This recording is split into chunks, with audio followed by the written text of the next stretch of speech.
Hey, kia ora koutou whānau. Welcome back to another edition of Big Hairy News. How are you all? It is Tuesday night. I hope you're having a good time. I see you in the chat going off and having fun. Now, I have a special surprise for you. But the thing is, if you want the ginger chewy to turn up, you have to rub your hands together and start chanting chewy. Rub your hands together. You know, I can tell. You know, there's a camera that goes back the other way. You got to rub your hands together, and you got to say, chewy, chewy, chewy, chewy. And if you're all very good boys and girls, chewy. On Tuesday, he might just appear. Chewy, chewy. Oh! It is Tuesday, my dudes. And just like that, the mythical beast appears in his do-rag. Did you miss me? We missed you immensely. We all missed you. My dog's looking at me like I've done something wrong. It's okay, mate. I know you're scared of the ginger man. I said his name too many times. Hey, man. How are you? I am exhausted. I have come back from Dunedin had its Fringe festival over the last couple of weeks, and I'm part of the judging panel for it. So I was seeing basically 2 or 3 comedy shows a night for like 2 weeks. So I am exhausted, but good exhausted. Yeah, good exhausted. You know, Dunedin Fringe has had a rough go of things. You know, they got heavily affected by COVID, and like a lot of arts things around the country, you know, the one of those lockdowns absolutely kicked the shit out of the festival, because I think it was just about a week before it took over. Yeah, I was all the money had been spent, and I was working with them. We got called into meetings for that. I guess it's the 2020 Fringe. Going, can we live stream everything? So they pulled me in to see if we could turn it into a live stream Fringe festival. I was in the room where it happened, as Hamilton said. It was tragic, and then they cancelled it like a day or 2 later. Yeah, but it's a great event. I love being part of it. I especially love the actual judging panel at the end. Yeah. So there's a whole bunch of awards and a lot of experts and that sort of thing, but at the end of it there's basically a 2 or 3 or maybe a 4-hour meeting of people just thrashing out who they really love in the festival and who gets awards and stuff like that. And this year especially was it was a really good diverse group of people with a lot of really good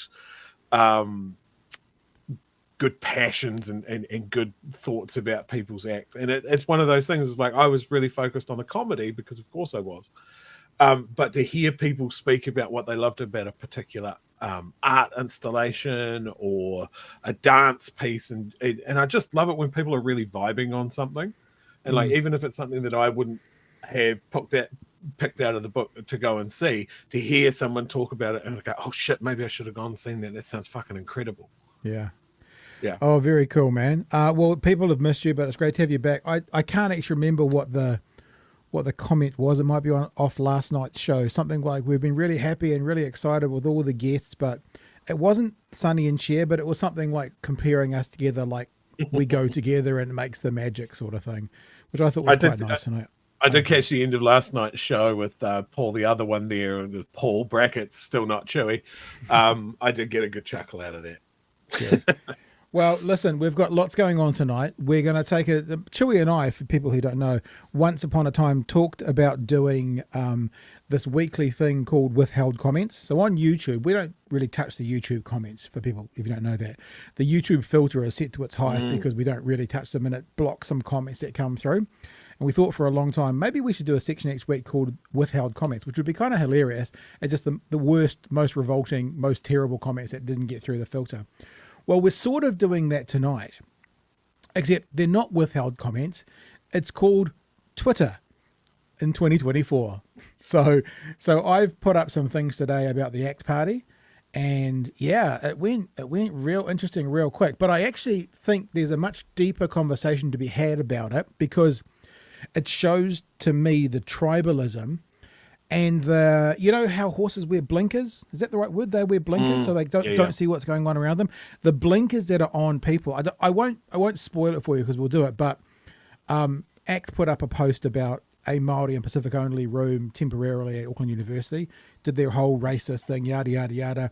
And I put up the picture saying, they're just trying to smash. You know what we say about ACT. They're not wanting equality for everyone. They're just wanting to smash brown people because they don't want equality for the other protected sexes. Well, that thread turned into, it went so far as to call me someone who was, what's that word that some people say they use for pedophiles now? Minor attracted persons or something. Yeah. So that I went as far as that, as someone accused me of being someone who would support that to just everywhere. It's really interesting. But what the interesting thing about it is, you make a really salient and cogent point that's completely logical, and they go straight away to, but bathrooms was never mentioned, but that's where they go straight away. And it's just, I found it fascinating. And you guys know I don't do Twitter very much. I do it, but I don't interact very much. But I just sat upstairs for a half hour before the show and just backwards and forwards with a few people, and it's really, really interesting. Now, one thing I'll tease to come back to, of course, one of the refrains from people, in fact, people openly saying I'm a white supremacist, not me, but they were saying that about themselves, and I want white spaces. Is that okay? I have an answer for you about that, and you may be surprised by the answer. No, but we'll talk about it. We'll get into more detail as we go through the night. Also, we're going to talk a bit about the story we didn't talk about last night, which was this whole early childhood $75 per week. Now, I've spoken to someone today who co-owns 3 early childhood centres. And so we'll talk that through. We'll see what Luxon had to say about it. And of course, also Destiny Church is now videoing, they're recording their crimes and posting them to the internet. So yeah, that happened as well. Before we get into any of that, huge thanks to our patrons. Thanks for being on board. If you are interested in supporting what we do, helping me, see, I think about my patrons when I'm looking through my Twitter feed. That's what keeps me from, going and saying, I'm doing this for the patrons. I'm doing this for the patrons. If you want to be a part of what we do, I'd love to have you on board. Be very cool to see you at our billboard right now. We're actually Chewy. Other than, of course, the executive producers, there's plenty of space for more of those. We're starting to fill up the billboard, even though we've only just reorganized it recently. So we have this problem that happens that you guys come and join us and you become patrons, and it's getting difficult to keep it from being filled up. Anthony Flack, I want to give a shout out to Anthony, who's another patron on board in the last sort of 24 hours. And you guys are great. You help us do what we do, and we appreciate you immensely. So watching from the outside, Chewy, you're watching us for a little bit. What did you think? Does it feel good to be back? Are you looking forward to it? Are you happy enough with watching, being a viewer and watching us for a while? Well, I mean, as I said, I only caught the end of last night's show. I mean, one of the things, as well as Fringe happening, my mother-in-law has been here as well. I came over from England, immediately had to go into hospital for an operation, and yeah, it's been a crazy couple of weeks. So I'm actually been reasonably unplugged with the news. Only good. A few things crept through. Obviously, my chosen topic of the EV road user charge debacle. I did have a good chuckle to see that they accidentally passed a lower rate for hybrid vehicles. So hybrids went down, but not full EVs, eh? Yeah, and they didn't mean to. It was just literal incompetence. They put the wrong thing up. It was voted for and it passed. Very funny. And I assume what else has gone on in the news is that there's now peace in the Middle East. Ukraine has prevailed. Yep. And Winston's been speaking sensibly. Yeah, Winston's back on his meds, and David Seymour has worked out that the best use for the ultra wealthy is as a food source. Yeah, 100%. So I assume that's all happened, and that you're going to confirm that for me now. This is pretty much, you've just set up the whole show for us. Thanks to Mr. Arvid for the $5 super chat, late fee from Mr. Arvid there as well. Right, let's get into some of this news, because this actual story about the daycare payment, the $75 a week, kind of has grown and grown and grown. So I've kind of got two parts of it tonight. The first part is speaking to an expert from the Institute of Early Childhood Studies at Victoria University. Her name is Sue Cherrington, and she spoke on Breakfast this morning, and she spoke about the Family Boost Rebate, which is what it's called. And let's have a kind of 90 seconds listen to her, and then we'll have a couple of chats about her, and then we'll go on and see what Mr. Luxon had to say about it as well. Victoria University's Director of the Institute of Early Childhood Studies, Sue Cherrington, joins us now. Good morning, Sue. Kia ora, Daniel. Why are you not convinced it'll work? Because $75 for many families does sound positive.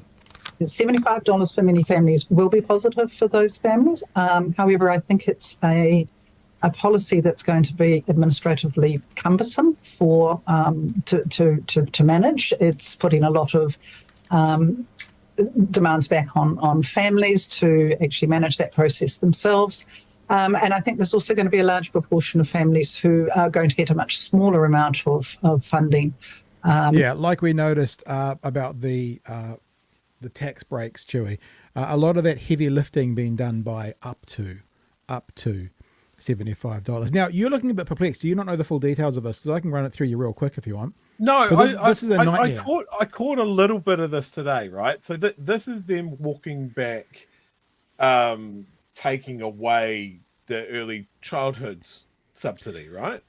Yeah. So early childhood. It was 20 hours free early childhood education, which we don't like because that's Labour. Yeah. And so they brought back in a $75 rebate. Now, I say rebate on purpose because it is actually literally a rebate. Families now have to get 3 months worth of invoices from the daycare centre, send those invoices to IRD. IRD needs to process them and rebate them up to $975 a quarter. This is from the government who wants less red tape. Now, think about that. That means for the first 3 months of the year, you have no help because it's done after the first 3 months. It's a rebate. So you get to the end of the first 3 months, you put your application in. Let's be honest, it takes a month maybe, Chewy, to get sorted out with the 100,000 other people. So therefore, you're now 4 months into the year with no help at all, and then you get a rebate for the first 3 months. And then it continues on. This is the system they've set up. So, okay. Isn't it? So it's kind of the same thing, but worse in every way. It's not the same thing at all, and it's worse in every way. Look, there's actually about five things to talk about. There's more admin.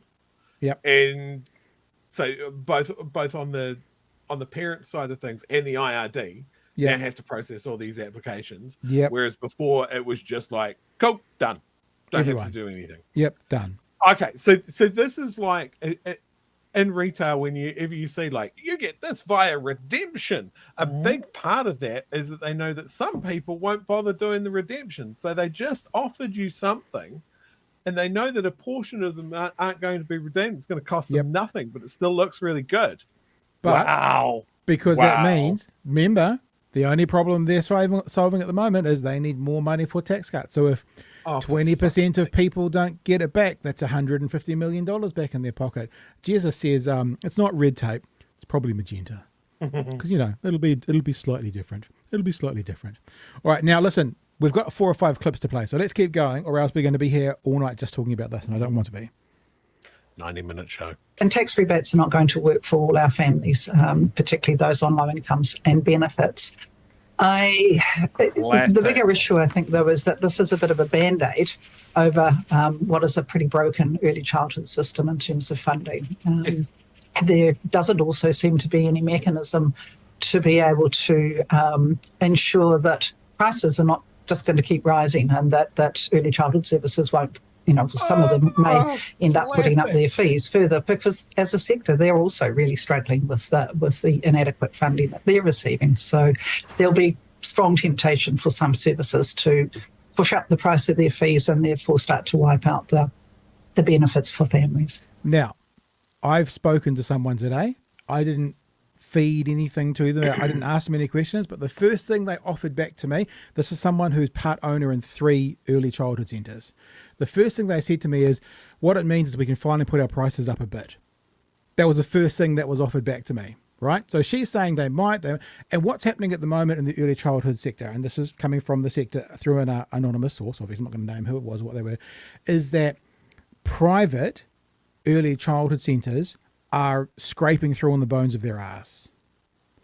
And they've actually had to withhold increases to be that if they added any more on, they would have lost parents and lost children. So they've been eating those increases that should have come. And some of them are going to see this as a time to catch up with that. The other thing that's the problem in the early childhood sector is there are a few big companies, right, Family Foundation, who own a huge number of them. And this is what I was told today. Not the problem, but the reality is they're listed as charities. So they pay no tax. So they are able to be profitable and make money because they have to pay no tax. The private ones, which are the smaller ones that are around town, that are owned by individuals, or like the person I spoke to owns 3 of them, they're all businesses and they have to pay tax. And it's that difference that's eating some of the smaller privately owned ones to ones like the Right Family Foundation's one. They don't pay tax, and that's the buffer they need. And all they need is the buffer to be able to stick around and stay around until the smaller ones have to sell or get out, and then they get bigger and more powerful. So this is the problem in the sector. But as I said, the point I wanted to make is, I don't think we should cast any sort of heat burning coals on people for putting their prices up. They've been eating increases for the last few years because they've had to, but they are now seeing this as a time for increases to come. The government's going to tell us there won't be increases. There's not going to be increases coming. But remember, this is the same government that said supermarkets won't pass on the discounts to the fruit and veggies. Remember, we've talked about this before? They thought that Labor plan bad because they wouldn't be saving people any money, but all of a sudden their plan good, people were definitely saving money. I don't see necessarily that's going to happen. Anyway, so that's where we're actually right now. We've got one more clip with her, then we've got Mr. Luxon as well. Your thoughts, sir? I can solve this, Pat. Yeah. I can solve this. This is classic national short-term thinking, and by extension, reasonably short-term thinking from Labor as well. Why is early childhood up to the private sector? I think it might be up to about 80%. 80% might be owned by the private sector. Why is that? Why is it not under Ministry of Education? Why aren't we nationalising the early childhood centres, nationalise the old folks' homes? I can answer your question. I can answer that. I can answer it because that came up in my conversation today. It's because the government can't afford to buy the tens of thousands of early childhood centres that's out there. Like, it would be probably billions, if not hundreds of millions of dollars in a lump sum. They can't afford to do it. No, the previous government couldn't. This government can't. That's why. It makes no sense because this hasn't changed as our society has changed. We didn't need early childhood centres back in the day because mum would be staying home. Because dad could bring in all the money to pay for their mortgage, to pay for their rent. You'd only have one person working. All of this good time shit that people talk about of, like, if you can't afford stuff at the supermarket, grow a garden. You could, because you had someone that could potentially have the time to do that. We've changed as a society, and nothing has changed with us to that. You need 2 people working, sometimes even fucking 3 people working. So why are we fattening the profits of an ultra rich family that owns a chain of childcare centres? Because of course they fucking do. Yeah, the childcare centres of yesteryear, obviously they all get money from the government. That's a part of it. Government pays this business to do the job that they were doing with schools and stuff. The way I was told today is that in the old day, you'd get a grant or whatever it is from the government, payment from the government, and that would cover your basics. It would cover your staff and your rent. That means your fees and your donations sort of became the profits for the business to be able to drive back into the business. But now I'm being told that because of, the person didn't mention the word inflation, but because costs have been going up and hasn't been incrementally going up as much about what the government gives you, now basically the government grant and the fees are lucky if you break even. So that's where a lot of private ones are at the moment. So the person we've just watched from Massey University, there is another part that we won't play, but she says, she's asked, how would we solve this? What's the best solution? And she says, fund ECEs like you fund schools. Now, the problem with that is 80% of them are privately owned.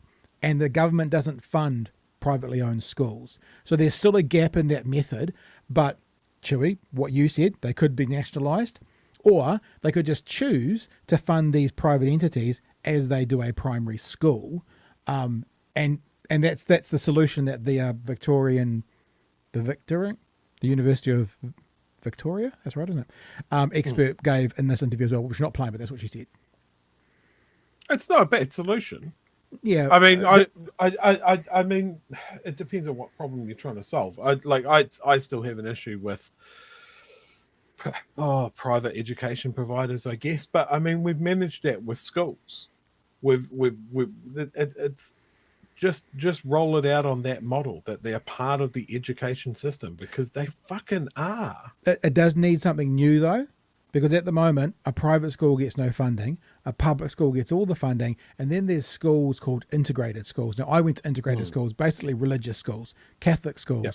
So they're public, but they're private. Yeah. And it's integrated, which means it's partly funded by the government, it's partly funded by the parents. Now that's kind of the model that they're already doing, because it's the early childhood centres are being partly funded by the government and partly funded by the fees from the parents. But yeah, the expert from Victoria University is basically saying this needs to be refunded and redone in a different way. So we'll jump into the next part of the question, because this is a really important part. The question is asked of Sue, how is this funding going to work? Like, how will this government scheme actually work? And this is where we hear about the payment in arrears.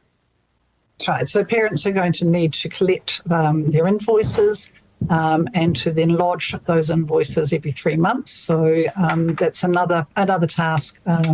And I guess part of the issue for me around that is that it's an arrears payment for parents. So actually it's not going to help them right then and there. They're going to have to wait a period before they're going to be able to claim. And I suspect so how are they going to pay for that 3 months? Who maybe are in a service where the fees aren't so high, or where the child is attending part-time, the proportion that they're going to be able to claim back is going to be much smaller, and some may decide that actually it's more effort than it's worth. And which is what you're saying, Chewy. There'll be a percentage of people we got the household got a new phone the other day, and part of the deal from the new phone was a rebate to get a UE Boom speaker. And to be honest, I'm the kind of person that wouldn't have got around to doing it. Right. But I have a partner who's incredibly fastidious, who got onto it and did the rebate thing and got it back. But there's lots of me's out there that don't do this kind of thing. And that will be, and the people who are getting $10 a week, maybe they'll go, oh, it's just not worth my time, headaches for it. So again, the government that doesn't like red tape, they are making this more bureaucratic. They're making this redder than it needs to be. And when we're listening to Mr. Luxon, there's more issues with making more red tape. We won't get to that right now, but we will have a look at that in a few minutes. There's another question coming from Daniel, I think, and then we're going to wrap this conversation up with Sue. About effort, does that add more work to your staff, and what impact will it have? Well, not to me personally, because I'm not teaching in an early childhood centre at the moment, but I think there's likely to be some more work in the sense of, sometimes people will lose their invoices. They're going to have to, have good systems in the centres for ensuring that families are being sent out those invoices and being able to replace them as needed if people lose them. So more work for the parents, and likely, probably, more work for the centres as well, Chewy. But, red tape, less of it, making life easier, getting rid of bureaucracy. That's what this government's about. Yeah, it's a whole nother thing that whoever's left at IRD has to deal with as well. Like, I mean, it seems so backwards. Like, why aren't the centre, like, if you've got every family in the country that qualifies for this sending in invoices versus every childhood centre, like, you've automatically got less people invoicing, right? So why can't they just pay the suppliers directly? I don't know. It just seems clunky, and I just like the free child care stuff that has been working up until now. I just don't like it was working. It wasn't ideal, but it was still working. Yeah. It's like they're just creating more work for everybody for a thing that is not noticeably better Well, for anybody. Probably is worse, because the other thing that will happen, and some people are going to say, oh, well, that's their choice. Sure. But the other thing that this government seems to be saying, in fact, the Prime Minister, who we're going to get to in a second, does actually say, oh, you know, the early childhood centres are going to be so happy that that money's going straight into their parents' bank accounts. I'm like, well, I think they'd probably be happier if it was going straight into their bank account, because people are obviously going to absorb that money and it'll get used other places. Yeah, they'll still have to pay the same amount for their childcare, but it doesn't seem quite as easy. And we'll get into the next part of the conversation with Anna Burns-Francis. Anna Burns-Francis makes a very good point. I like to give credit where credit's due, not just kind of steal it as my own. She made a very good point, which was about all this extra work you're talking about, Chewie. 100,000 families, 4 times a year. That's 400,000 invoices that the IRD is now going to have to look through, go through, which will probably require more staff at a time where this government is looking for 6.5% to 8% savings in all government departments. So at the same time, this government is actually cutting back on bureaucratic work in government agencies. They're also lumping them with a huge amount of extra work, which has been shown in this. So this conversation then starts off with it's I know we kind of talk about him being a CEO, but honestly, the way he speaks now, it feels to me like he's selling this. Like, it feels to me like this is the launch of our latest product.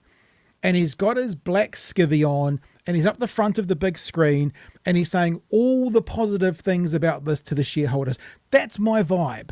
Now, you may see it differently, and if you do, tell me in the chat. But I just get the sense he's goes into salesman mode, and I don't know who he's selling it to. It's a strange, I find it peculiar. But let's have a look. The first part of this conversation goes for a couple of minutes, and it's him just talking about the announcement and how fabulous it is. Well, it's certainly going to help 100,000 families of low and middle income workers that actually have really high early childhood education costs. It's a really fantastic announcement. It's designed to help them with the cost of living crisis. So we're really excited to be able to announce it. It's what we talked. It's like, you know, people who talk about being smart, the smartest people never have to tell people that they're smart. Do you know what I mean? So if someone who's doing the policy tells you how fantastic it is that kind of the same? Like a dumb person trying to convince you that they're smart, that it's actually bad policy? Like, if it's good policy, do you really need to tell everyone, hey, guys, just so everyone knows, this is great policy? Yeah, are you aware? If you're not aware, be aware. This is great policy. Stupid. Talked about before the election campaign. We're just following through and delivering on what we said we'd do.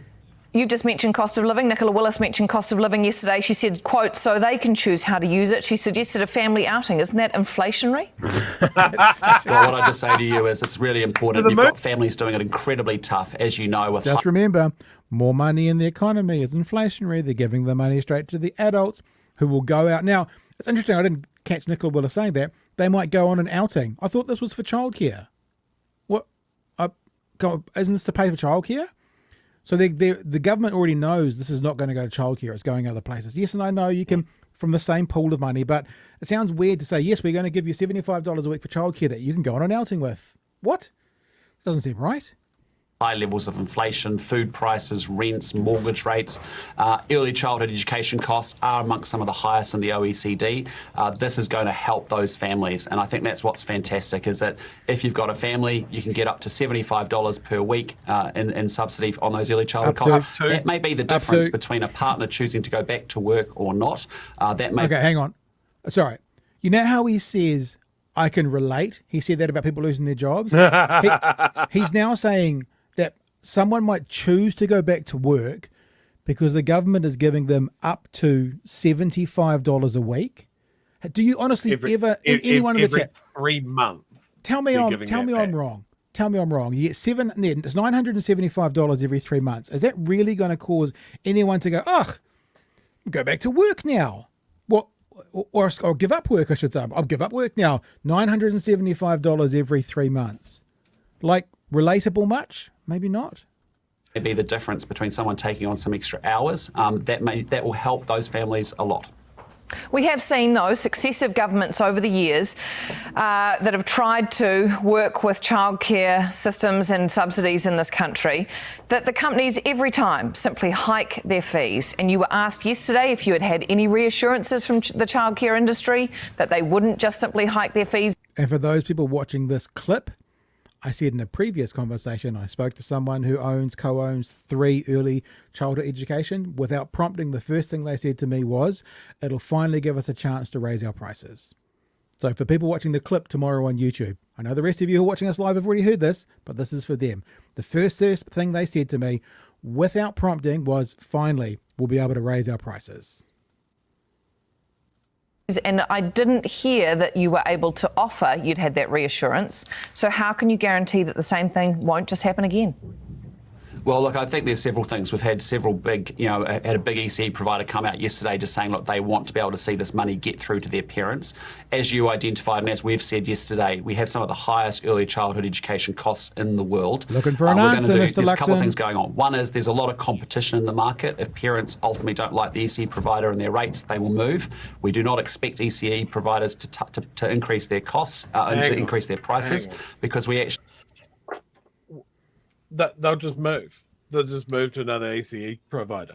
Yeah. As long as they have space, as long as it is within transport distance. The bus, you're paying more for buses. You're paying more for fuel. It's just easy. Just find another provider. But it's worse than that. There are places in New Zealand where basically, out of the goodness of their hearts, people will run businesses at a loss because the local community can't afford to pay anything more. They can't afford to pay it. So those people are trapped by their whatever a good word for poorness is, by their lack of income. They can't go anywhere else. Now, they're also proportionally quite high on the rankings of early childhood centres that are currently shutting down. Again, this is from my conversation with an EC owner today. Right. So I grew up in Auckland, so I know Auckland, so I think South Auckland when I think about these areas. I don't know, South Dunedin, other areas around rural places where finances are a bit more strapped. That parents don't pay anything because they can't afford to pay anything and the places run at a loss. Those parents can't just go, the service sucks, I'll go elsewhere. Again, this is a privilege of the wealthy to have that kind of attitude, because what brings choice is finances. They always say that thing that money doesn't buy happiness. I kind of agree with that, although I have seen someone on a jet ski. I've never seen someone grumpy on a jet ski. So money can bring that kind of happiness. But definitely what money does bring is choice. Choices in life. And so to have someone say, well, they can just move elsewhere, that's sort of a privilege, or at least a unrelatability to people who don't have the financial ability to have that choice, whether it's through what Chewy said, whether it's through the area they live in. There's only one, and it's the last one left because all the other ones have shut down. Why would Chris Luxon know about this, by the way? He hasn't raised his kids here. He hasn't lived in New Zealand for decades. He hasn't had to deal with any of this. This is why he's so blasé about it. He has no real world experience about the things that he's fucking talking about and the decisions that he's making for people that aren't like him, that don't have his privilege, that don't have his money, that don't have his fluidity to go on a whim. Oh, we'll just do this. We'll just go to the ECE that grows on a fucking tree down the backyard. He's just made things more expensive, harder in every single way for people that have less options. He's never been in this position. Yeah, that's right. And that's why I said last night when he was talking about losing jobs, he doesn't relate. He can be empathetic. You can empathize, but you can't relate if you have no ability or no experience of what that person. If you haven't walked a mile in those people's shoes, you can't relate. You can be empathetic, you can be caring, but you can't relate. Let's just get to the end of this. There's about 30 seconds to go, or 20 seconds on this clip. Actually, also will have for the first time a lot of data that we'll be collecting to be able to monitor ECE charges and prices. That's something that we just don't have that data available today, but through this process we'll be able to monitor that as well. So look, the reaction I've had from ECE providers is they're very excited about the prospect of getting money directly into their parents' bank accounts. Why would an ECE provider be happy about money going straight into their parents' bank accounts? See, I call bullshit. It's a nonsense thing. I call bullshit on that. because what they'd be excited about is money going into their bank account. So I call bullshit on any ECE provider who has said that. I call bullshit. And actually supporting them to do that. And we don't expect them to raise prices at all. We expect them to be able to deliver the subsidy straight through to parents to help parents with their cost of living. Look, So there's part one, Chewy. I've got a couple of other parts to play with them. They're much shorter, I promise, but that's where we're at right so far. Can we dial down on this fucking nonsense that he's going, this is going to help parents with the cost of living? After 3 months, Probably 4. getting money back after 3 months does not help with the cost of living. The cost of living bites every single week. Every time you put money in the car, every time you put money into our supermarket duopoly, every time you have to pay your landlord for his rent, which absolutely isn't coming down, every time you have to catch a bus Chewy. to work. Hang on, Chewy. We've been told there's downward pressure coming on rents. Are you saying that's not true? Come on. There's downward pressure on these nuts, Pat. Like it is just you're so down with the kids. It is just a fantasy for this man with his millions of dollars to go, oh, they get back after 3 months. Cost of living crisis solved. Like he knows the problems. He said we've got some of the highest early childhood care costs in the OECD. Fantastic. Solve that problem. It's not you get your money back after 3 weeks as long as you fill out the forms correctly, as long as you've got all the proof that we ask for. That's not it. That's not an efficient way to help people with their weekly costs. That is because this man does not work on a weekly basis. He does not have to think about these things. Yeah. His wife doesn't have to think about these things. The people in his circle, the people he talks to every day, don't have to think about these things. And that's what happens when you look at a man, Mr. Money Man. He's good at business. He'll be good for the rest of us. We aren't businesses. We are people that have bills. Like this bullshit. What is the quickest way to get money into the hands of the people that need it? We have the mechanism. We have a giant government department that knows how much people earn. That is how you deliver that quickly. You had the mechanisms to regulate the things that cost people money. You had the ability to regulate rents. You had the ability to crack down on the supermarkets, introduce more competition. You have all of these tools that you're not fucking touching. And you can just go, oh, we're thinking of middle New Zealand. We're thinking of wage earners. We're thinking of the cost of living. Blah, blah, blah, blah, blah. Look at my bobblehead. It is all bullshit. And they are fiddling around the edges so it looks like they still give a shit about you this long after the election. To answer your question, the way that they get money into those people's hands is they have a bracket of earning that's tax-free. I mean, that's how you give a poorer family their money back. Up to whatever, $20,000, $25,000, $30,000 is tax-free. And we don't have to worry about all of these other regulations. One hit, done, all covered. Simple. Fuck all admin on that as well. Yeah, because true. it's everyone. Yep. It is everyone.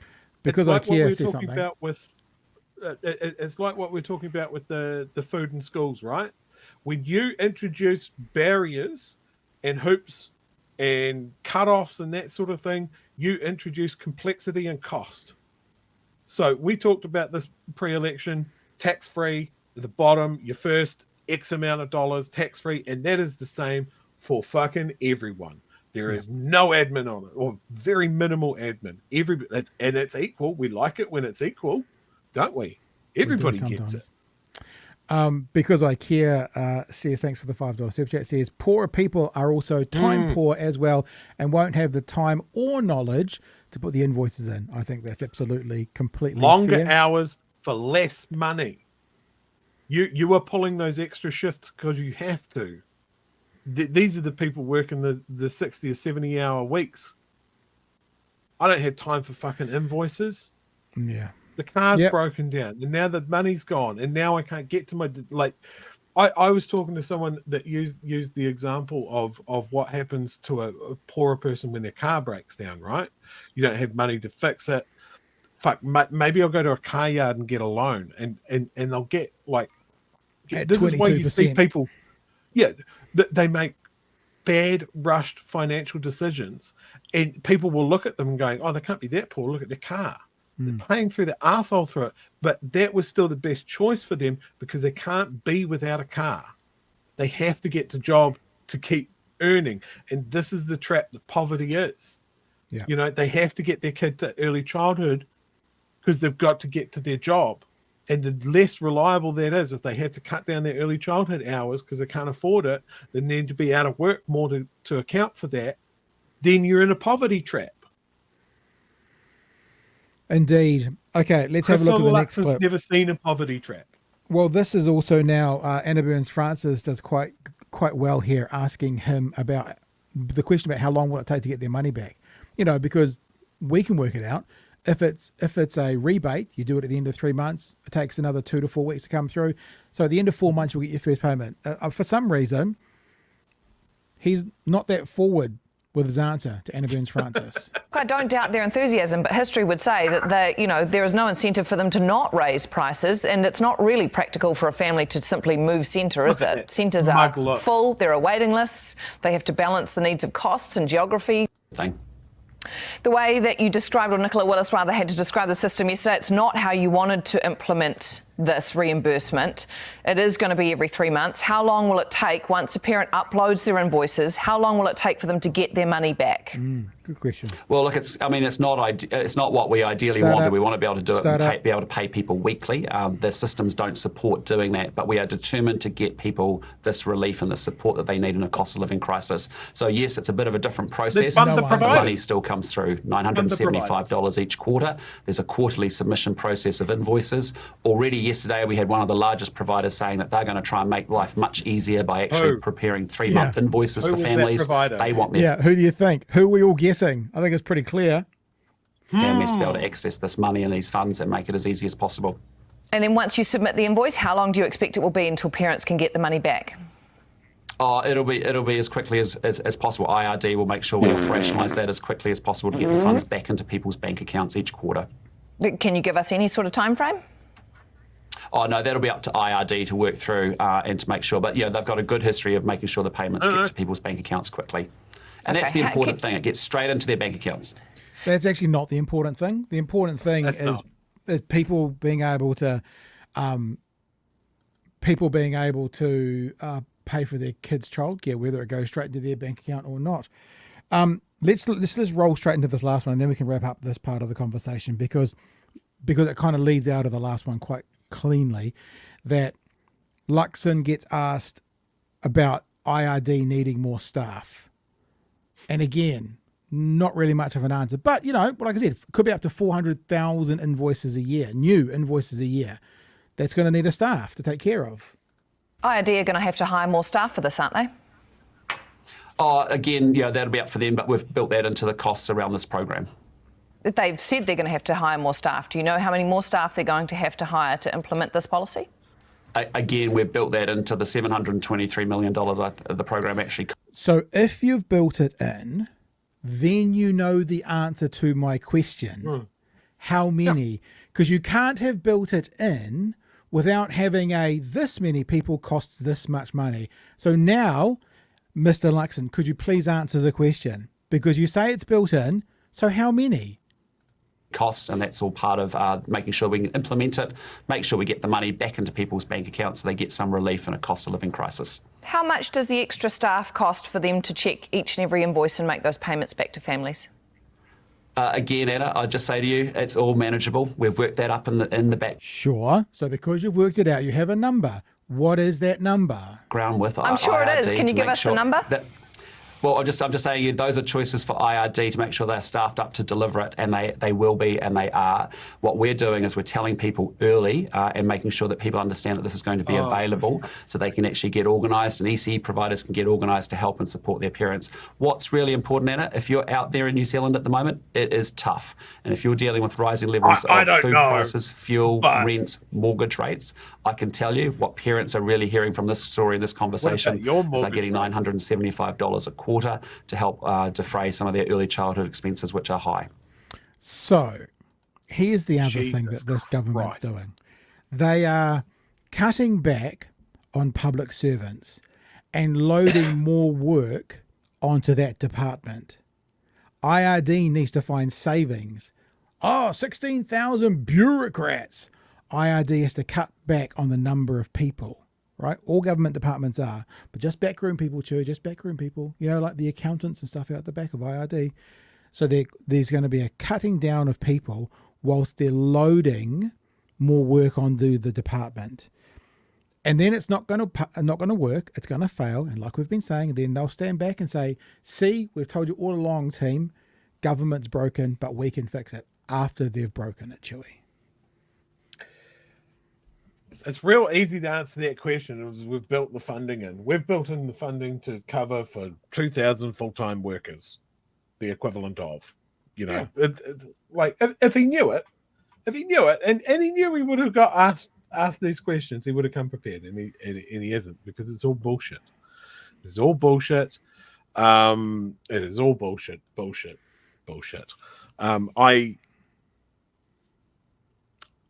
I'm furious about all of this. I saw, just to pivot to a slightly different thing on a theme, I saw an interview with Nicola Willis about the ferries, where, how much is it going to cost us to break this contract for the ferries? Oh, that's commercially sensitive. We can't talk about it. That might be true, but it's all reeking of kick it down the line. We know that this is going to blow up in our face. Yeah. The fucking hand grenade is already smoking, but we would prefer it to blow up a couple of weeks from now, 3 or 4 months down the track, because then it'll be a different scandal. And I think this is what it is. Like, there is a butcher's bill to what they're doing. It will become due, and people will fucking notice. But it's not today. Not today. We're just later. But yeah, I think the mention of, we've talked to a major ECE provider, that is 100% Best Start, wholly owned by the Wright Family Foundation. That is the only provider that will have literally the ear of Christopher Luxon, and they will be going, you know what this will be excellent for? Our profit margins. Because that's all they're thinking. They are farming people's children for profit, and we are somehow as a country all okay with that. And even though they're a charity, just remember, so sanitarium. So even though that they're a charity, the way you make money off a charity, if you are so inclined, is you pay yourself massive, big, fat salaries, because you can't build the charity up and then sell it off like you do with a business. But you turn it into a charity, you run it as a charity, and you pay yourself huge salaries out of it for the rest of your life, and other people run it. That's what'll be happening. I'm not necessarily saying exactly with Best Start, I don't know, but the ones that are becoming charities, it's so they don't have to pay tax, so they can pay themselves more, which means they can eat the buffer by not paying tax and stick around until all the other ones fail, and then buy them up for a song, or just take the property and start leasing it off the landlord, like just for nothing. And then they can keep growing, and they keep growing. And the government, and look, I'll put my hand up and say possibly the last government too, probably doesn't want to deal with 3, 5, 7, 10,000 individual ECEs. They probably think if we could have 4 that ran the whole lot of them, that'd be probably pretty good for us and pretty easy to handle. I wouldn't be surprised if both, maybe Labour and the left-hand side might not be so blatant with it, but it wouldn't surprise me if all of a sudden whoever was running the country had to only deal with 3, 4, 5 big charities. That would be a lot easier for them than 500 smaller entities. I wonder, just as far as the implications for IRD go, right? IRD had a bit of spare time, and the laws were changed that they could actually turn around and go, well, we've worked out who's not paying their fair share of tax, right? So now we know who it is. Now we can go after them. And it's almost like this government's going, no. Forget what you know. We're going to bury you under work. We're going to bury you under invoices, because we've just noticed that when everything's going good and you've got some spare time, you start to go after our mates. Yeah. And we can't have that. So if you could just deal with all of these people and their invoices for their childcare on less staff, That'd be great. Cool. Gotcha. Goodness me. Let's have a look at some of the super chats that have been coming in. Jezza, thank you for the $9. Equality for the rich is to prevent more people from coming out of poverty. Slam all those doors. Break all of the ladders. And Peter, thank you for the $5, says, for the Pratchett fans among us, the government is buying substandard boots instead of decent ones. Do you want to explain that reference, Joey? Yeah, so it's from the very excellent Discworld novels. I'm just trying to bring it up because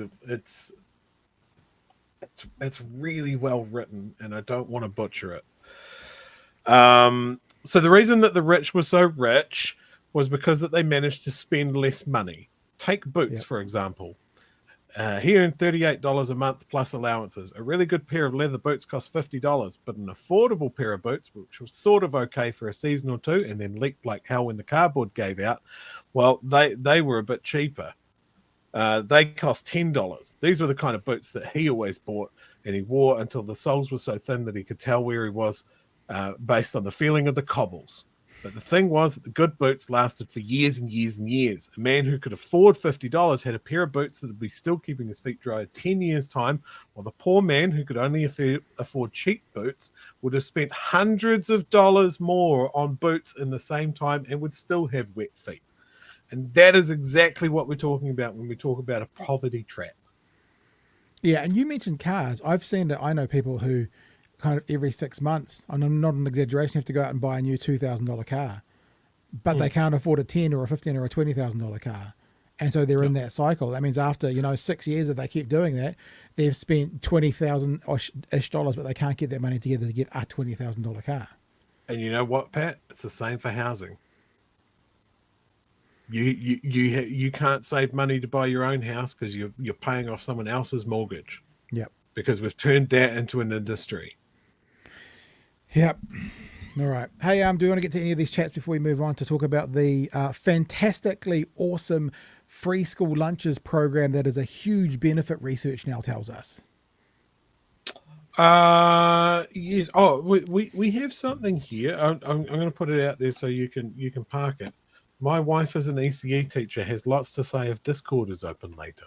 Well, we probably won't get to Discord tonight, but why don't you book your wife in for a Thursday night date watching BHN, and we can definitely do it then. Yeah, let's circle back to there's heaps of meat on this that we really need to. We'd love to talk to someone in that space. Yeah, it'd be good.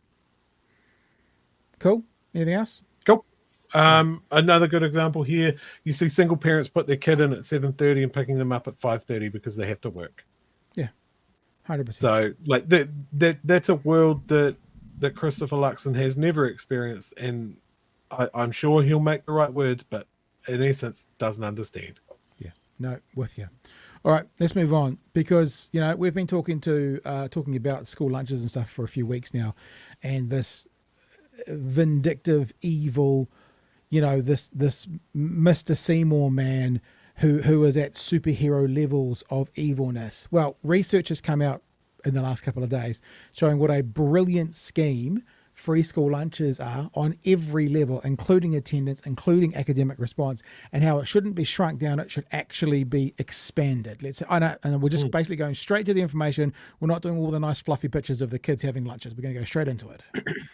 And now, researchers do too. This is about reducing barriers to education. Auckland University's Boyd Swinburne has crunched the numbers on 21 stakeholder-determined criteria, and he found the program has exceeded expectations for more than half of them. These free school lunches increase the mental health scores of kids in food poverty by 20%.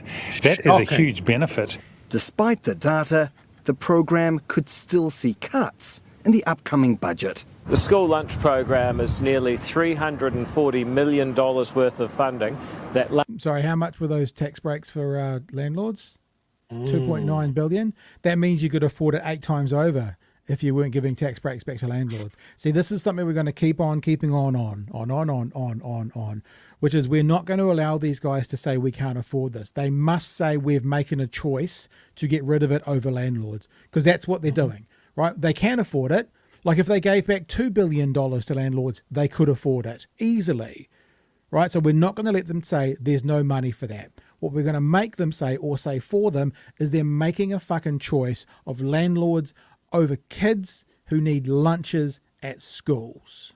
Labor did not set aside for any year after this year, 2024. Seymour not budged by the findings. I think it's important that we recognise educational outcomes. Those are the ones that the Ministry of Education tried to measure rigorously, and the evidence wasn't there. But Swinburne says this new data does just that. This does actually statistically improve attendance. It's to the tune of about 3 days a school year, so it's not the totality of the attendance issue, but at least it's a significant benefit. There's no question that we can't keep spending the same amount of money.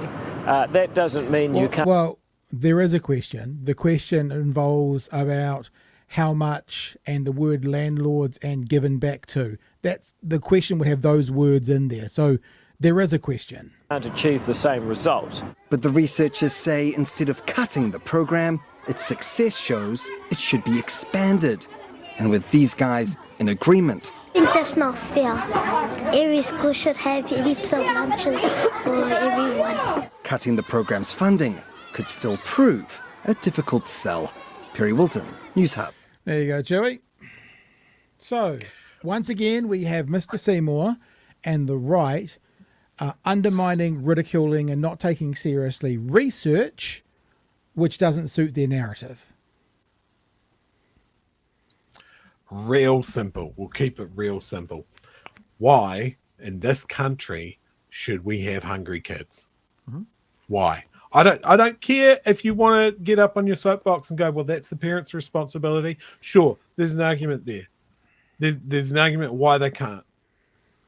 But the core question is, do we want to put up with having hungry kids in this country that produces so much food, that is a country that holds itself up to be part of the developed world? Why do we have hungry kids? Do we have the mechanism to fix it? Clearly, yes. Does it have a cost? Yes. Is that cost worth paying? My argument is, fuck yes. Anything to do with feeding people, when you scale it up, the costs, they scale with it as well. It is easier to feed people in bulk. Yeah. It is easy to remove barriers, remove admin. These kids are in school. What a great place. We know where they are. They're at school. Give them a lunch. You look at the countries that have amazing educational results. They get fed at school. Yeah. Some of the societies that we criticize manage to feed their kids at school. Why can't we do that? Why is this a new thing? We can. The answer is we can do that. It's a choice. We absolutely can.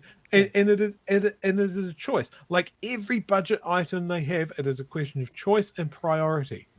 I spoke about this pre-election, right? Is you have to work out what you want to pay for and then work out how you pay for it. Now, these guys have done that. They're telling us loud and clear, landlords, top of the pile. National level infrastructure, not as important. Feeding hungry kids, not as important. Paying teachers, paying nurses, paying police, not as important as making sure landlords have a nice, fat, healthy balance sheet. I don't remember the exact thing that Clint said to me. One of the nights you weren't here, he basically added up all of the public servants that are service people. And he went, the armed services, the police, the nurses, the teachers, maybe there was one or two other groups in there as well. And he went, the $2.9 million could give all of them a $15,000 wage rise today. All of them. Every single one of them. $15,000 more. Nah, landlords. Yeah.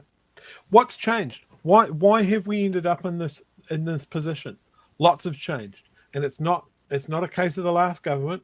It's not a case of the government before that, or the before that, or before that. It is a snowball effect of all of these shitty choices over both of the major parties over decades. Yeah.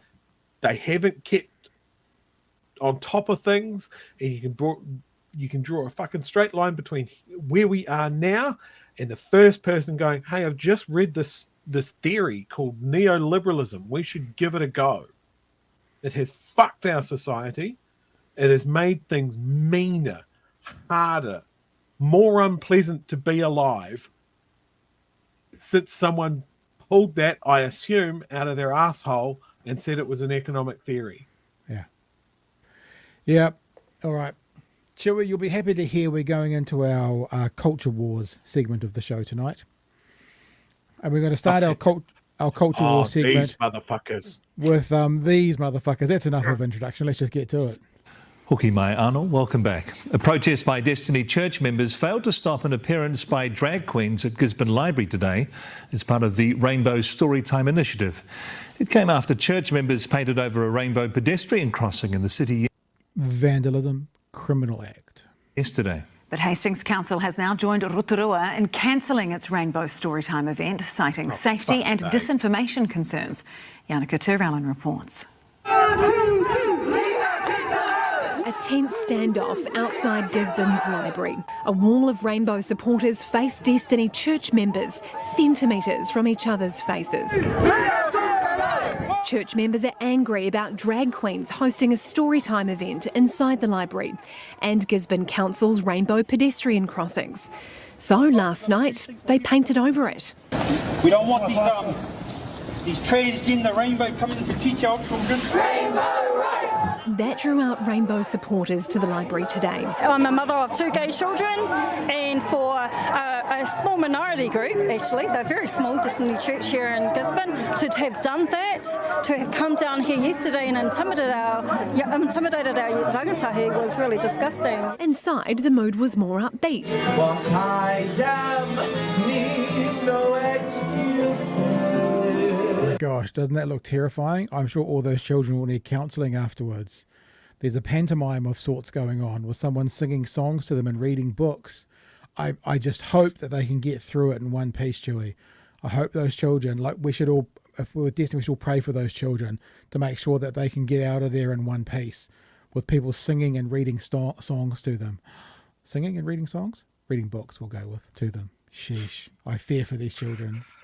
Where drag queens performed songs and stories about being comfortable with who you are. This is probably the worst that it's been in terms of the hate and the online presence that we've had, the online messages and the hatred that we've had. We've had threats of violence and aggression. Gisborne's mayor is appalled by the church's actions. Here's a group of people who claim that they do God's work on earth. They could have... Can we at least ask, Rehet Stoltz, have you filed charges yet? Have you filed charges for vandalism yet? Because there's plenty of evidence there. I mean, it's quite a minor charge overall, but it's undeniable. What are the repercussions for this? Charges or perhaps forcing Destiny Church to pay to get it repainted? Something? Nothing. Because nothing gets the blowhard, bloated Tamaki whānau thinking that they are now in the right. Like no consequences means they walk away going, yep, you can see, we did it fine, no consequences. No consequences hurts the people that you're standing up for in this message right now. I'm not criticising the mayor actually, but just people of power, people in positions in Gisborne in general.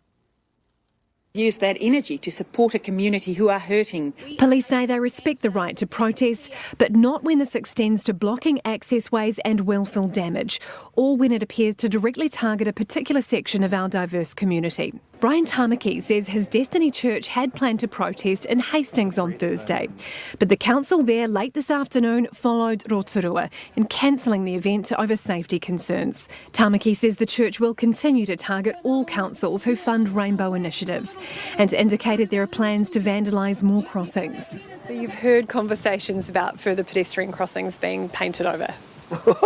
Gee, you journalists are persistent.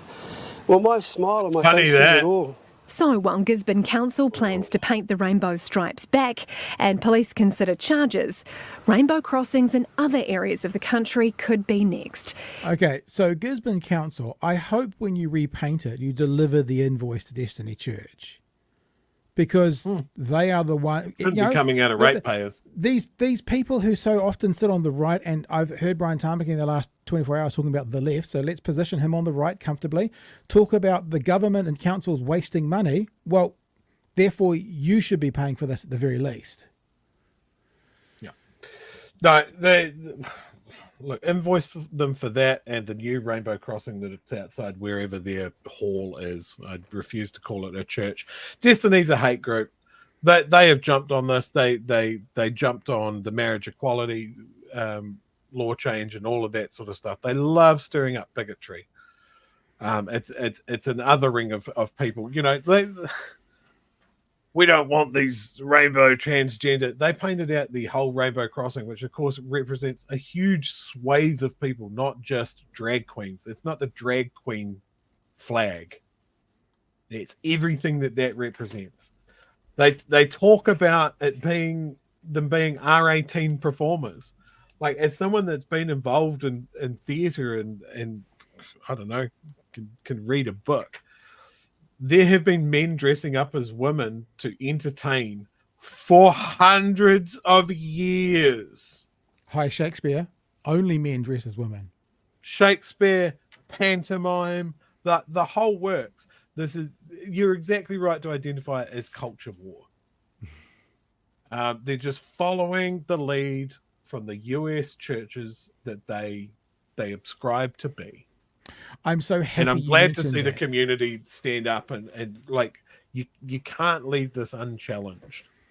Okay, now you guys out there know that we've been like, oh, we should help. We should find a funder. We should find someone who can get behind us and push us hard. How about we put that aside for a second? Let's find a funder who can do something like what they did in Topeka, Kansas. Topeka, Kansas, which is the home of Westboro Baptist Church. Somebody purchased the house across the road from Westboro Baptist Church, and they did that with it. I don't know exactly where Destiny Church is. I mean, obviously it'll be publicly listed. We'll be able to find out. But how about we find some wealthy people who can buy the house or the property opposite and completely cover it with rainbows, with whatever they're pushing back against. Whatever it is, because it's not just the rainbow community, it's not just the LGBT community. They've got their sights fixed on that at the moment, but it's basically anyone who's not us. And if we could find a property near them, we could do something, we could set it up, and we could push back. It's an idea. You know, you throw the ideas out there. One of you find people out there, knows someone who knows someone who knows someone. Maybe there's something we can do to push back a little bit, rather than just having to, and this becomes frustrating, rather than just have to respond afterwards to this kind of bullshit. It is frustrating. It's, even though we talk politics and we talk news and that's what we do, to just respond afterwards and kind of go, meh, meh, I would rather do some preemptive responding as well, if we could. I mean, it's disappointing. Like they tried it here in Dunedin, and a pitifully small group of people came out and were completely herded out of the way by people that wanted to shield the kids from them. Like when it comes down to it, what or who has caused more harm to children traditionally? Religious organizations or drag queens? Yep. Like, just, I'm leaving that real wide for some reason, but it doesn't matter what flavor of religious organization traditionally, not great for kids. I think that's a very good question. Very good point. And look, we're about to go into a conversation for some reason that turned into men and women's dressing rooms. I don't know how it got there, but this is the tribalism we're talking about. That any of these accusations they make against people, sexualizing children, attacking unsafe, made by religious Always people. Projection. Made by religious people. It's like those American pastors you hear so often who push back so hard against the gays this and the gays that, who get caught with a male prostitute in the toilet. It's those guys. You know, some people have said that as the actual theory. You know, what they're yelling loudest about, it might be something you want to press in on them about. I mean, maybe it's something. It is very rich for a man that wears as much makeup as Tamaki does to be going on about it. You know, that man does not have natural eyebrows. Like, I think any drag queen could point that out. We are going to continue on the culture wars tonight. We don't normally do topics like this, but we're going to do another one tonight. And this is based around a tweet that ACT sent out today. Right? Now, this is all on my Twitter feed. If you want to go read it for yourself, you'll have a fucking whale of a time laughing at what you read on my Twitter feed. Okay, so this is the tweet that ACT put out today. Blocking access to spaces based on ethnicity has an ugly past and has no future in New Zealand. Auckland Uni and any others with segregated spaces owe an explanation to the Kiwis who pay their bills. And if you're listening to the audio podcast, there's a sign somewhere at Auckland University. Obviously, it's a temporary sign because it's just on a printed A4 piece of paper that says, "This is a designated area for Māori and Pacifica students. Thank you." Okay? Now, the first tweet that started the Twitter wars, this is what I say. This is what we've been saying for 2 years about ACT. ACT are not about everyone being treated fairly under the law. They're about slamming brown people and letting other protected classes, sex, religion, disability, etc., discriminate legally. This tweet is the perfect example of that. They are fine. In fact, they are overtly fight for the exclusion of males in female spaces. But when it comes to race, they want everyone to be the same and there be no legal discrimination than other protected classes enjoy. It's a racist sham and the dog whistle. You should see it for what it's worth. Now, I'm just going to explain that again, okay? Because there may be some people, because I told them on my Twitter feed, come along and listen to us tonight. You'll get the answers you're looking for. I want to explain it again, in case you've missed it. The question is, right, is it okay to legally discriminate based on protected classes? The law says it is, based on several areas, and I'll show you what those areas are, because here's the law.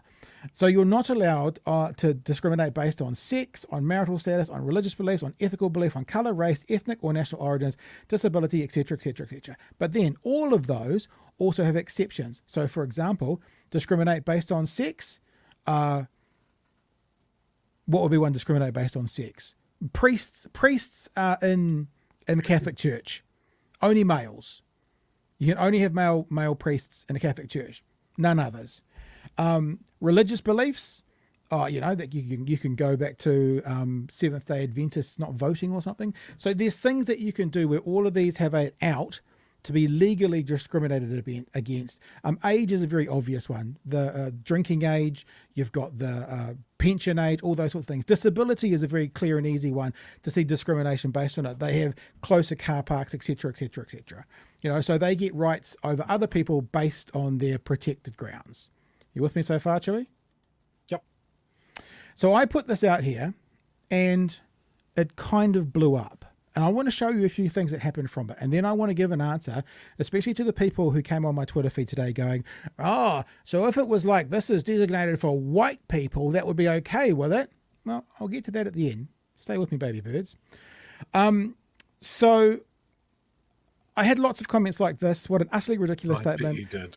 If the desperate spaces for females that you have been referring to are bathrooms, which I didn't, by the way. Remember, I just said spaces for females. I've left out a very important part, which is actually the way that started this all off. Hang on, I've got them in the wrong order. This one here. So someone called Shadow Broker, obviously an anonymous, no one knows who it is, comes out and goes, "Why does it not surprise you that you want to reduce society to racial apartheid?" To which I responded, "Do you think there should be female-only spaces?" That's the question.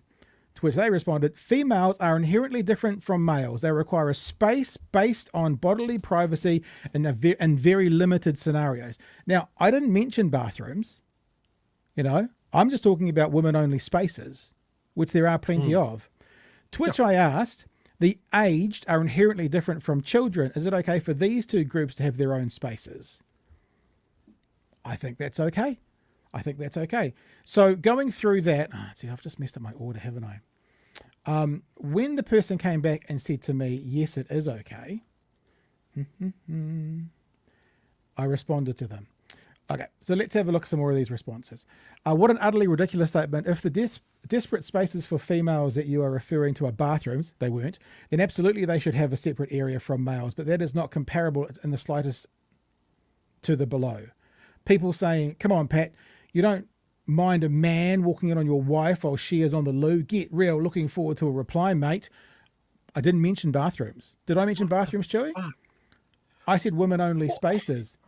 Someone said, congrats, the comparison is the thickest shit you've ever said so far, to which I said, I love Harder and said something to celebrate if it's my best ever.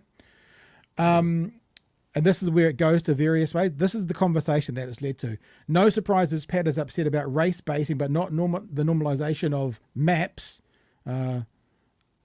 minor attracted person syndrome or something. I'm not sure what that means. Something like that. Pedophiles. And there's the original comment with the response that I was reading to. And so the person eventually said, yes, of course it's okay to have their own spaces. So I said, following your logic, you're reducing society to gender apartheid. Now, when I said that, obviously they're all saying that I'm saying men should be in the bathrooms with women. That's what they're saying. So I said this: if some people require a space, whether it's gender, sex, disability, or any other of the protected classes, then that's okay for any one of them to have that space. I'm fine with women-only spaces. I'm also fine with a disability-only space, a religious-only space, and yes, a space for a race of people. This is what is called consistency. It is all or nothing. You either support all protected classes having a space they require. This is an important point. Even if you don't understand why they require it, or none should be able to have their own space. Then we also got a few threats coming in. Dude, you're going to regret this tweet, from someone called Winnie on a Tinny. And then, of course, if the area was designated for Caucasian students, what would your reaction be? And my response to this person is, my first reaction would be why? Now, this is the point that I wanted to make to a bunch of those people. The reason protected classes can legally discriminate is they have a reason to do so. There is a reason to do so. There's a reason why those Māori and Pacifica students needed that space. I don't know what it is, but it's been designated that for a reason. Maybe it's a cultural thing they're doing. Maybe it's an iwi thing they're doing. Maybe it's a whānau. I don't know what the reason is, but there will be a reason temporarily that space was reserved. My question back to the plenty of people that came out and said, what about a white-only space, is why? What reason could you possibly have to have a white-only space? Now, if you just say, because I want to, that's not a reason to have it. And the other thing is, when you are the dominant group of people, whether that's you're at school and the dominant group of people is your age, or you're in a country and the dominant group of people are a particular race, it's very hard to find a reason why you need to legally discriminate, because you already have all the power. So to answer all of those people who may not be watching now is, what if it was a white-only space? My first response would be why, because why people are allowed to legally discriminate based on protected classes comes down to the reason. The reason you get the pension at 65 is that's what the law is, and that's the end of your life, and that's when you retire, and that's when you enjoy the last 10, 15, 20 years of your life. There is a reason between the reason a disabled person gets a park closer to McDonald's than we do is because they have difficulty in walking, and there's a reason for doing it. You give me the valid reason for a white-only space, and maybe we'll have that conversation. But you can't, because I don't think of one that can exist. Sorry, Chewie, I've been talking for a very long time. Yours, sir. Yes. Look, if we're talking about this, it's a question of harm, and it's a question of a power dynamic and that sort of thing. They want to draw a straight line towards the civil rights struggle and apartheid and that sort of thing. That was a white dominant society punching down on a lesser, or what they perceived as a lesser. Just for accuracy, it was the power was white dominated, because I think there was more black South Africans than white, but the power was held by the white. So that's the so people don't go, well, actually it wasn't. No, the power was held disproportionately. That's where the dominance was. Yeah, and in all cases of those where we think about that, like if we're talking about the Southern United States during the Civil War struggle, there were many, many more black people than there were white people, and it was the same in South Africa. So they structured their society to limit that. They limited their spaces, that sort of thing. Maybe, just spitballing here, maybe that there was a small, what looks to be an alcove or one room out of an entire university complex was carved out specifically for Māori and Pacifica students, because the society that they exist in is a white dominant society. And maybe that's a small measure of redress that doesn't actually take 5/10 of fuck all. Like, if I walk past that, I just wouldn't care, because I can go to any one of the other rooms that are available to me. And this is the thing, I don't get bent out of shape because there's a, as you said, a women's bathroom, a men's bathroom. Awesome. It could be a unisex bathroom. It doesn't care. Like, people go off on these weird fucking tangents about, like, what if someone walked into your wife on the loo? Well, I assume that there is a door on that toilet, for fuck's sake, you cretin. Like, what the hell? But also, the important part about that vibe, right, is I put up there the thing about how ACT will only look for that equalising when it comes to race. We've been saying this for 2 years. And then someone said that I wanted to have apartheid, and then I challenged them on women-only spaces. That was the sum total of the conversation. And then this blinker comes out, these ideologues, this tribalness, and it went straight to, oh, so you want blokes in women's bathrooms. It's like, that was never mentioned. When I think about a women's space, I think about a place where women might get together and talk and chat and, talk about women things. I know that there's women-only book reading clubs and that kind of stuff. A woman's space. I mean, Refuge Centre, a woman's space. There it doesn't have to be toilets, but these people are so, it's probably a bit like Destiny Church being hyper-focused on the LGBT community. These people are so hyper-focused on that one thing. Women in sports and women's bathrooms, which is such a small percentage of a much broader conversation. They have any kind of challenge coming to their peanut-sized brains. They can't stop, think, and look about it any other way. They just go straight to women's bathrooms. I'm sure there's going to be some comments in there about women's sports. I'm sure there will be, even though that wasn't talked about either.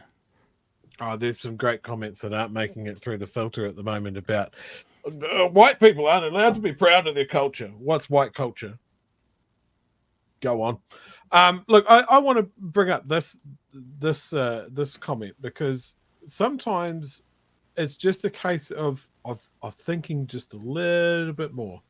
Ruru here puts, public space isn't neutral. It's male dominated, generally heterosexual dominated, right-handed dominated. There's lots of things that, like, I once read a story that said the traditional way that, say, office spaces are designed, right? Yeah. It's a comfortable temperature for men. Yep. It's not necessarily a comfortable temperature for women. And if my workmate, my female workmate is listening, this is why I bitch at you when you set the air conditioning to 28. It's all of these things. Like when they first designed seatbelts, they were designed for men because they were designed by men. It was in a studio where women didn't work. So why would it come up? There's a famous thing around the first female astronaut, where the people planning the mission came up and said, what happens if you have your period up there? Well, how does she pee? Like we haven't set up for the pee. You're going to need feminine hygiene products. So would 148 tampons be enough? Like just those sort of things. Is like when you look at these spaces, who designed them? Who are they for? And you might be one of those groups. I certainly am for most of this. Is that there are things that, and it's not through any meanness or desire. I just don't think of it until someone comes along and goes, like, here's a room that you can't go into at the moment because you can walk into pretty much 99% of this campus or building or society and no one will ever question it, and it's your space because you're the dominant type. Where is the harm? And this is the question. Where is the harm that a minority has a space given to them? A small little carve out. Where is the harm? If they put up a room next to it that says, actually, this is just for European students, white students, again, where is the harm? If it's the same space, I don't see the harm.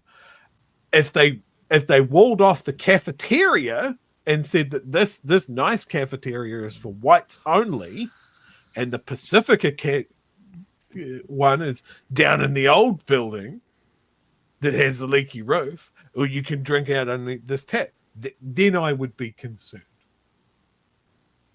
But this is just more race baiting, culture wars from a part of our government. Yeah, that's the other thing. The next deputy prime minister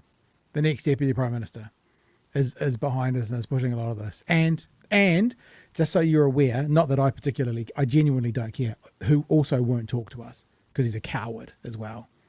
Tried several times, never hear back from them, won't talk to us. I'd talk to him. We talked to him once before, but when we told him to his face why people consider him racist, since then he hasn't wanted to talk to us anymore. Big strong man with free speech rights, won't talk to us. Oh well, his loss, not ours. Actually, maybe our loss. Maybe he's wise not to talk to us. Maybe. Hey, it's been a fun night, team. I'm sorry about the ranting bit at the end. Someone actually accused me of out-ranting you, bro. I don't know if that's a possible thing. Mr. Arvid, cannot stand. I'm rusty. $5. I asked if I heard back from the tax-funded politician. Yeah, I did. The business is private, so it's not. You're not able to get official information on it. But they suggested that perhaps what I could do is I could. In fact, I should chase it up. I could apply an OIO to see who has spent what on foods, because you can figure that out. Like all politicians for the last 3 years, the amount that they've spent on foods, and see what comes up.